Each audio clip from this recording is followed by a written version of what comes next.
name is Tova Feinberg. I am the founder, owner, CEO of VertiGreens. So we are a vertical hydroponic farming startup where we grow and distribute leafy greens, herbs, edible flowers to the greater B2B market. We got started with the research piece back in 2021.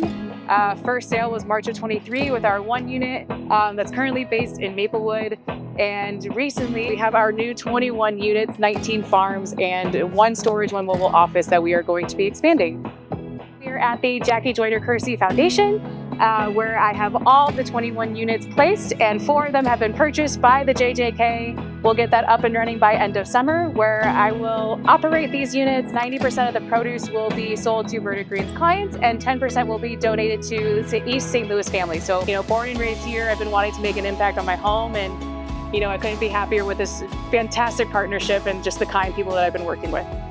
Several of us on the team met Tova a couple years ago. We were exploring feasibility of integrating hydroponics here. We had run several aquaponic systems within an adjacent park, but really hadn't given up on the idea of down the road integrating hydroponics. Fast forward to the present day, it was a great opportunity where we could purchase 4 of these hydroponic systems where Tova runs them, and we can expose our grow team from a training perspective to these systems, but not be responsible for their upkeep. So in these 4, we're focusing primarily on lettuces, herbs, and then a little bit on edible flowers. We're going to start experimenting with some microgreens. We're working with some of our current and new clients as far as what microgreens to grow, because it's endless opportunities that we can. So especially in the Midwest, 90% of our lettuce is coming from California or Arizona. So it's definitely traveling about like 2,000 miles just to reach our plate. So you're losing a lot of nutrient density. A lot of it does come damaged, and then you have the seasonality issues. So with these styles of units with hydroponics, which means your roots are immersed in nutrient-dense water, you're able to harvest when it's actually ready, so you're getting full nutritional density, and it's just going to be the freshest produce, chemical-free, that you can get. It enables us to have lettuce year-round because 10% of what's produced within these systems will go to the JJK Foundation, which we will integrate into our meal program. So the JJK Foundation serves over 70,000 meals to students a year as part of the federal meal programs.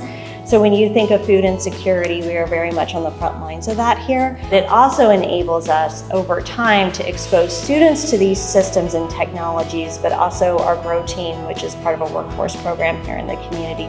Nick Bobner, he has been one of my first clients. I work directly with the sous chef, Sean Martin. And I just came in with the lettuce and I was like, hey, this is what I have. Is this something you're interested in? And immediately they're like, we're going to figure out how to get this on the menu. And so Sal's just been just a pleasure to work with. I get to go and as a diner, and I get to see the salad, what they created, and just seeing the end masterpiece has been super, super amazing. I think it's really important for our students to see how someone can have an idea and see that idea actually come to a reality and become a viable business. During these 5 years, a lot of things have happened. I'm solo founder now, and, building up and scaling and really trying to, there's the failures, there's the successes, which is the beauty of being an entrepreneur. You get to trial and error. And now that, we're 5 years later, and I'm going not from just 1 to 2 or 1 to 3, we're going from 1 to 19. Is crazy. But it is so exciting. It is so thrilling. I have so much support. St. Louis is such a community-based place. And to have a business invest in this community, but also to think, from the human element of this and be willing to donate 10% of the produce to go into the community directly means a lot. When I have seen over the years families struggle, and to think that we're going to be able to offer healthy foods within the center and beyond, I think is both meaningful and speaks to Tova's commitment to not, of course she's a business person, but to also give back to the community.